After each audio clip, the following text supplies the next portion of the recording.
अस्सलाम वालेकुम, मैं आसिफ महमूद। आज एक बार फिर आपके साथ बिग कैट्स के हवाले से मैं बात करना चाहता हूँ। वज़ीर आला पंजाब मरियम नवाज़ शरीफ उन्होंने गुज़श्ता रोज़ एक बयान दिया कि पंजाब में जिन लोगों को प्राइवेट सेक्टर में बिग कैट्स रखने की एक कानूनी इजाज़त दी गई है, वो कानूनी इजाज़त ख़त्म की जा रही है। इसका मतलब ये है कि पंजाब में जितने भी प्राइवेट ब्रीडर्स हैं जिन्होंने बिग कैट्स रखी हैं, उन तमाम का कारोबार जो है वो ख़त्म हो जाएगा। अच्छा, इसके अलावा मैं आपके साथ ये भी आज डिस्कस करूँगा कि लाहौर जैसा शहर, जहाँ पिछले 1 हफ़्ते के दौरान बिग कैट्स के हमले से 2 बच्चे ज़ख्मी हुए और ये अफ़सोसनाक वाक़यात पेश आए, वहाँ पर अ, वाइल्ड लाइफ रेंजर्स की तरफ से कोई मुस्तकिल अफ़सर जो है वो तैनात नहीं है।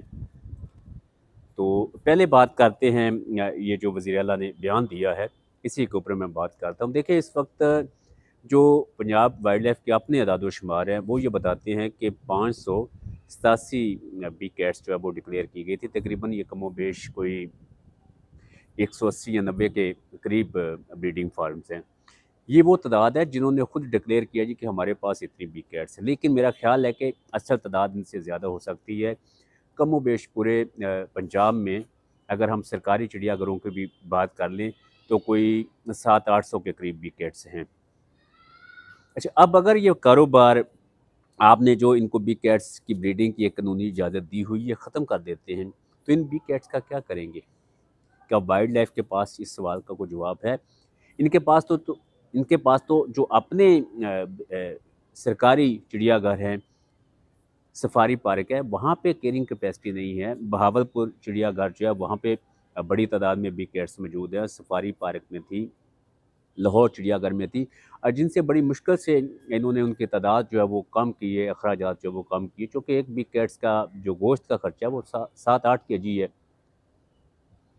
तो आप इनको करेंगे क्या?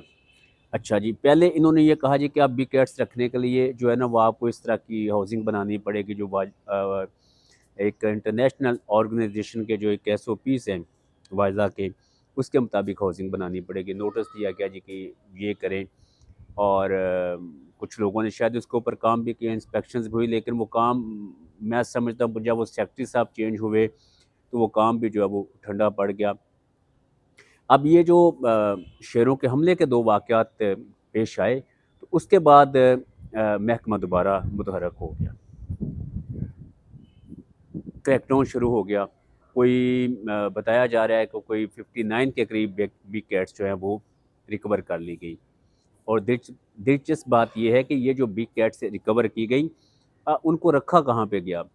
बड़ी ज़िम्मेदारी के साथ मैं आपको ये बता रहा हूँ कि लाहौर में जो पहला वाक़या पेश आया था जिसमें एक बच्चे के ऊपर शेर ने हमला किया, और जब पुलिस ने और वाइल्ड लाइफ ने मिल के फिर ये कार्रवाई की, तो कुछ 12 बिग कैट्स जो है वो बरामद की गई। तो वो बिग कैट्स जो बरामद की गई थी, अब मसला ये था कि उनको शिफ्ट कहाँ पे करना है। तो उन्हें सफारी पार्क या लाहौर चिड़ियाघर शिफ्ट करने की बजाय सब्ज़ाज़ार में एक प्राइवेट ब्रीडिंग फार्म जो है वो वहाँ पे शिफ्ट कर दिया गया। चलो जी, मान लिया कि आपके पास उस वक्त जगह नहीं थी, इंतज़ाम नहीं था, आप फौरी तौर पर वहाँ पे उनको शिफ्ट कर दिया, लेकिन उनकी देखभाल और निगरानी की ज़िम्मेदारी क्या वाइल्ड लाइफ की नहीं थी? वहाँ पे अगर डीजी वाइल्ड लाइफ और सेक्रेटरी वाइल्ड लाइफ इसकी तहकीकात करवाएँ, तो उन्हें इस चीज़ का इल्म हो जाएगा कि इन बिग कैट्स की निगरानी और देखभाल के लिए कोई एक वाइल्ड लाइफ एहलकार जो है वो तैनात नहीं किया गया था, बल्कि वो जिस प्राइवेट बंदे के ब्रीडिंग फार्म पे मुंतकिल किया गया, उसे कहा गया कि यार ज़रा इनकी जो है वो देखभाल करनी है। और फिर उसका नतीजा ये निकला कि अगले दिन वहाँ पे एक और अफ़सोसनाक वाक़या पेश आ गया, जिसमें बिग कैट्स के हमले से एक बच्चा जो है वो बुरी तरह ज़ख्मी हुआ। उसका हाथ जो है वो चबा लिया शेर ने, और डॉक्टरों को उस बच्चे की जान बचाने के लिए उसका बाजू काटना पड़ा। इस वाक़ये का फिर वज़ीर आला पंजाब ने नोटिस लिया, और फिर ये बयान दिया कि वो जो है पूरे पंजाब में ये जो कानूनी इजाज़त है बिग कैट्स की ब्रीडिंग की, इसको ख़त्म कर देंगे। लेकिन मैं समझता हूँ कि ये कोई मसले का हल नहीं है। देखिए, हादसात बहुत सी जगहों पे होते रहते हैं। आप हम देखते हैं कि सड़कों के ऊपर ट्रैफ़िक हादसात होते हैं, तो क्या गाड़ियाँ चलाना आप बंद कर देंगे? अभी ये डोर के गिरने से गले लोगों के ज़ख्मी हो रहे हैं, लोगों की अमवात भी हुई हैं, लेकिन गवर्नमेंट खुद जो है वो पतंगबाज़ी की इजाज़त दे रही है। 3 दिन जो है वो लाहौर में पतंगबाज़ी होगी। तो ये दोहरा म्यार नहीं होना चाहिए।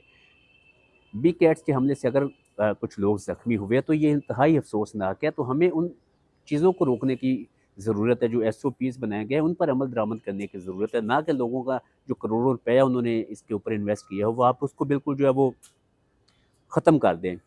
तो हुकूमत को उनके साथ बैठ के बातचीत करनी चाहिए। अब जो एक और बड़ा मसला इस वक़्त वाइल्ड लाइफ़ को दरपेश है, जिसकी तरफ शायद वो तवज्जो नहीं दे रहे या जानबूझकर इसको जो वो डिले कर रहे हैं, वो ये है कि ये जो दोनों बड़े बच्चों पर हमलों के वाक़यात पेश है, ये दोनों लाहौर में आए।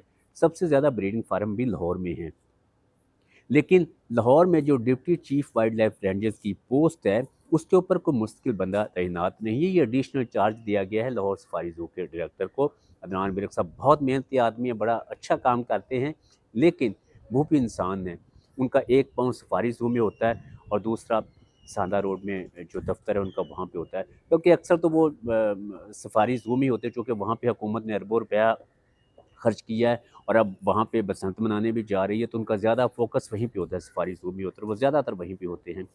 बाकी लाहौर जो है वो टेलीफ़ोन पर या अपनी वो टीम के ज़रिए ही उसको मॉनिटर कर रहे होते हैं। लेकिन शहर बड़ा अहम है, एक बड़ा समझने की एक डिस्ट्रिक्ट है जहाँ पे एक बंदे की जो है ना वो फुल टाइम बंदे की ज़रूरत है। तो सीनियर मिनिस्टर साहिबा से सेक्रेटरी साहब से और डीजी वाइल्ड लाइफ़ को इसके ऊपर तवज्जो दें कि यहाँ पे उनके पास अफ़सरों की कमी नहीं है, कई उनके पास काबिल ऑफ़िसर हैं, किसी को भी यहाँ पे तैनात कर सकते हैं। अच्छा, दूसरा अगर हम शहर की बात करें, तो जो assistant chief wild life ranger हैं, लाहौर के वसीम खान, वो भी बहुत एक्टिव रहते हैं, लेकिन उन बेचारे के पास अपना दफ़्तर तक नहीं है। जो वाइल्ड लाइफ़ ने कागज़ों में दफ़्तर शो किया हुआ है ठोकर नियाज़ बे के करीब, कसम वाली बात है, मुझे भी कोई 15-16 साल वाइल्ड लाइफ़ को कवर करते, मैंने आज तक वो दफ़्तर नहीं देखा, बल्कि चंद दिन पहले ही मालूम हुआ था कि ठोकर के करीब भी इनका कोई दफ़्तर है।